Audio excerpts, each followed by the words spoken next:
जिंदगी जब तक रहेगी फुर्सत न होगी काम से, फुर्सत मिलेगी नहीं। और जिस दिन फुर्सत मिलेगी उस दिन किसी काम के नहीं रहोगे।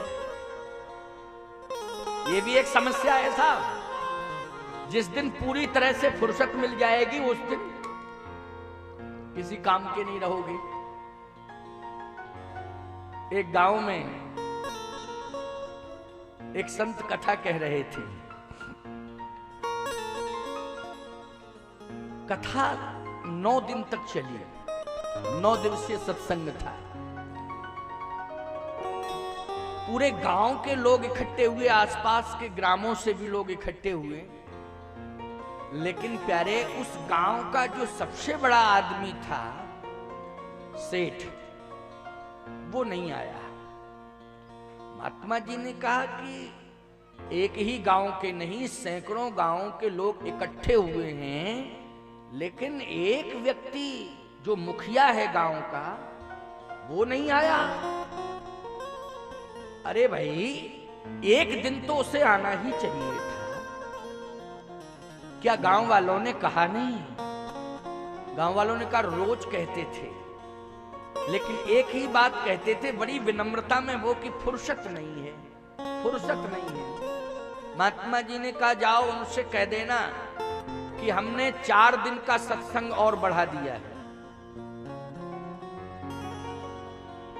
4 दिन का सत्संग और बढ़ा दिया। फुर्सत निकाले। 3-4 दिन सत्संग और चला, लेकिन उनको फुर्सत ही नहीं मिली। वो आए ही नहीं, फुर्सत ही नहीं मिली। महात्मा जी ने कहा चलो आज हम कथा का विश्राम कर रहे हैं और कल चले जाएंगे, कल निकल जाएंगे।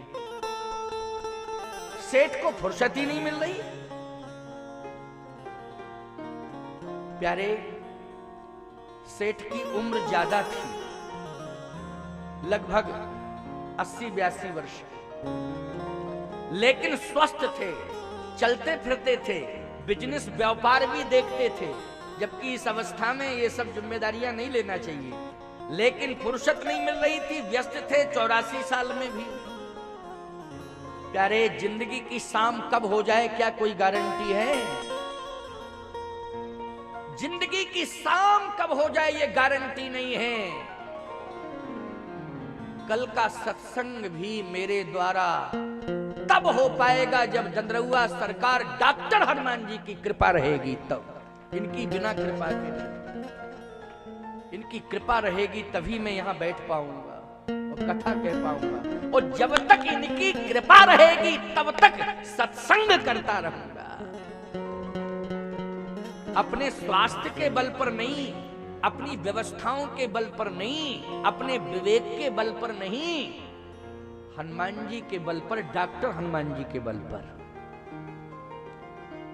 लेकिन उसको तो अपने स्वास्थ्य और पुरुषार्थ पर अभिमान था कि हम चलते फिरते हैं, काम काज देख रहे हैं, सत्संग तो फिर दोबारा करा लेंगे कभी। इस बार नहीं जा पाए तो दोबारा फिर करा लेंगे, फिर पंडित जी को बुला लेंगे, महात्मा जी को बुला लेंगे, पैसा ही तो खर्च होगा। कोई बात नहीं, इस बार नहीं जा पा रहे हैं, अगले बार जाएंगे, महात्मा जी को बुला लेंगे, बढ़िया पांडाल बनाएंगे, बढ़िया प्रचार करेंगे और बहुत अच्छे ढंग से कथा करवाएंगे। लेकिन प्यारे, अगला समय नहीं आ पाया। 7:05 पर, सुबह 7:05 पर सेठ जी का शरीर पूरा हो गया। अब तो साहब पूरा गांव, पूरा क्षेत्र, महात्मा जी तो तैयारी कर रहे थे जाने की, लेकिन जब उनको लेकर के पूरी क्षेत्र की भीड़ चली तो महात्मा जी ने कहा अरे ये बड़ी लंबी भीड़, ये तो कथा से भी ज्यादा भीड़, क्या हो गया, क्या है? महात्मा जी ने कहा चलो कोई बात नहीं है, अब हम सत्संग और बढ़ाते हैं, क्योंकि सत्संग सुनने सब आ रहे हैं सब सत्संग सुनने आ रहे हैं, चलो सत्संग को हम और बढ़ाए देते हैं, क्योंकि इतना प्रेम 10-12 दिन में इतने लोग इकट्ठे नहीं हुए जितने आज आ रहे हैं। इसका मतलब है कि आज बहुत बड़ा सत्संग होना है। जैसे ही नजदीक आई वो भीड़,